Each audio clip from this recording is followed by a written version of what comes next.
A man that everybody loves. He was my doctor in the White House, and I got to know him very well.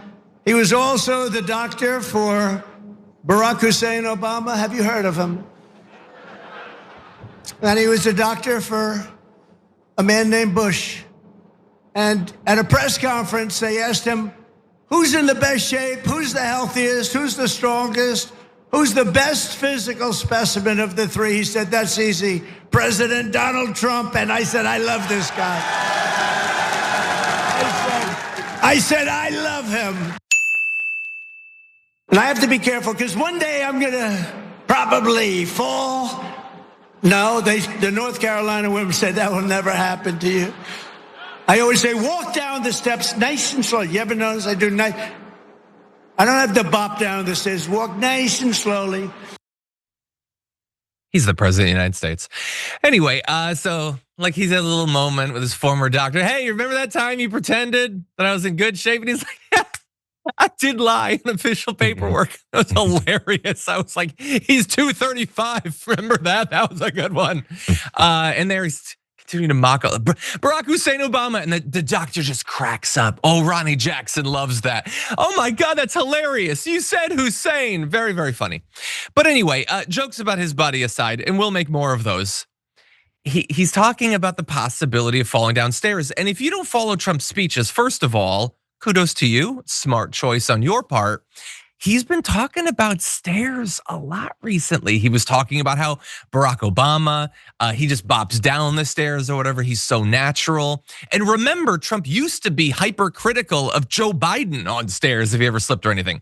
Now, Trump is saying there someday maybe that could happen, which feels a lot like him talking about, like he's doing a lot of looking ahead recently, like, will I get into heaven, that sort of stuff. But to be clear in this particular case, this is not a hypothetical. As you can see in this photo, he's already tripped on the stairs multiple times before. Now, he did used to be more sure-footed. Like back in his first term, remember, he was able to walk up those rickety stairs even with probably, like all sorts of stuff on that toilet paper that was stuck to his shoe, and he didn't fall or anything like that. He's sure-footed like a goat. And then, you take a look at the guy and you just remember what it was that Ronnie Jackson was signing off on, and the theories people have that he might have experienced some sort of stroke or something. Remember his weird droopy face, which in his defense, it de-drooped or whatever. But I also noticed one other thing. He did an exclusive interview with Jake Tapper where they were talking about the big news coming into the weekend, the possibility that the hostages could be transferred in Gaza. Big thing, Donald Trump, victory lap. It was a strange interview though, if you saw it. Well, you can't really see it. As you'll see in this screenshot, he just texted his answers to Jake Tapper after agreeing to an exclusive interview.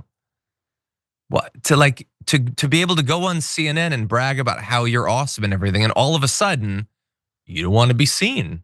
And I according to the Daily Beast, his last public appearance had been on Tuesday. Now, I guess he did a speech. So that's something, but it's another one of those multi-day gaps where all of a sudden you can't see him and you can't even interview him, even for something important. He just suddenly disappears. I don't know. Maybe he's getting shy. I don't want to have Trump derangement syndrome, JR. Maybe he's just shy. What do you think? Or maybe he just had, extended McDonald's and he didn't want to make sure people saw more of it. I don't know if you pointed out this one aspect. He was over talking to those Navy midshipmen. I don't know, whatever the levels they are. And he was looking for some similar to where the Hegseth and he were looking for applause lines or boo lines whenever they went after political enemies. He brings up Barack Hussein Obama and he was expecting some boos. There was a bit of a pause there and there's still nothing. And this is probably more of a, what he thought would be a more, happily accepting crowd for him. And it was, the guys behind him are smiling at some of the stupid things he was saying, but he was expecting a bunch of boos. And it's like, we gotta go pick these guys off. You guys are my foot soldiers. You guys are my attack dogs. And when I mentioned Barack Hussein Obama, you're supposed to be as rabidly racist as I am.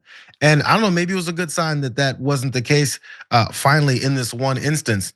And again, going back to whether or not they're gonna continue to listen to everything that he says that they're supposed to do. But his, the presentation, I think, is falling apart a little bit. Ronnie Jackson, the same guy who was holding a huge firearm and said, "Come and take it from my cold, dead hands." This is the guy we're supposed to be trusting with his, medical expertise on Donald Trump's fat ass. He's an expert on pills. I have heard that. And then I don't want to focus just on the dark stuff. There's so much. But in that speech to the Navy, he is talking to members of the military. This is supposed to be, like in previous years, a relatively solemn thing. Like your role as commander in chief it's super serious, and it's not supposed to be explicitly partisan. And he says to those soldiers, who some of them I'm sure voted for him or support him, many do not. He said we have this thing called the Democrats, this gnat we have to deal with. Like, can you just put yourself ahead a few years to like President Buttigieg or whatever, a guy who served in the military. Imagine he's giving a speech to like the Marines. He's just like, oh, and I got to deal with this little roach, the Republicans. But don't worry, we're gonna deal with the roach, the Republicans.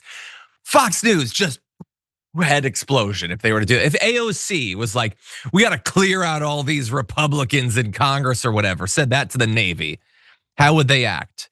But again, there are standards to constrain people we disagree with. The people we like can do whatever they want. And again, like it's not like we both sides everything. Joe Biden was not doing this.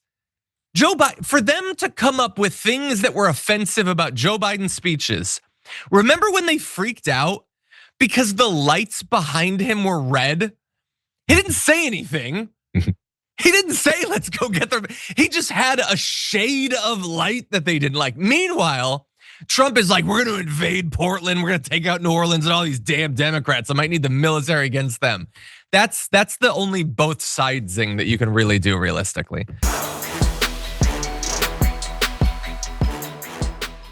If you enjoyed that, make sure that you never miss another video by subscribing. And if you want a little more, consider hitting the join button and becoming an actual member.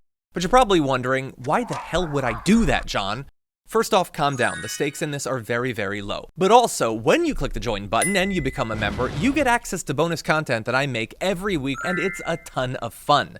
You get access to tons of custom emojis and more besides that. By the way, if you join at tier 3, you even get access to a monthly member hangout with myself and other awesome people, and we always have a great time. By the way, you'll get all that going forward, but you also unlock years of the back catalog. That is literally 100 or more bonus clips, top 10 lists, debates, and more. What are you waiting for? Click the join button below. Your support powers our show, and we couldn't do it without you. Or at the very least, I wouldn't really want to try. Viewers like you keep me here. So thank you in advance for joining.